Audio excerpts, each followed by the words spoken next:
आमच्या उल्हास माझा न्यूज चॅनलला सबस्क्राईब करा, बेल आयकॉन दाबा आणि पहा उल्हास माझाच्या बातम्या सर्वात आधी आपल्या मोबाईल स्क्रीनवर. कल्याण डोंबिवलीत सकाळपासून मुसळधार पाऊस सुरू आहे, त्यामुळे अनेक भागात पाणी साचलंय.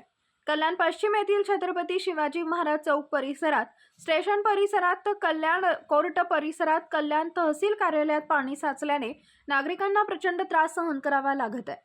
कल्याण स्टेशन परिसरात मुख्य रस्त्यावर दररोज पाणी साचल्याने नागरिकांना मनस्ताप सहन करावा लागत आहे. महापालिकेकडून साचलेल्या पाण्याचा निचरा करण्यासाठी उपाययोजना केली गेली असल्याचा दावा केला गेला, मात्र त्यांचा काही फायदा होताना दिसत नाहीये. कल्याण स्टेशन परिसराला नदीचं स्वरूप आलेलं आहे.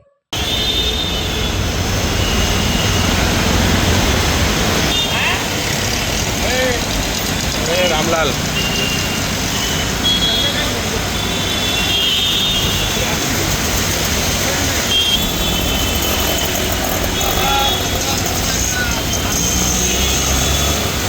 आमच्या उल्हास माझा न्यूज चॅनलला सबस्क्राईब करा, बेल आयकॉन दाबा आणि पहा उल्हास माझाच्या बातम्या सर्वात आधी आपल्या मोबाईल स्क्रीनवर.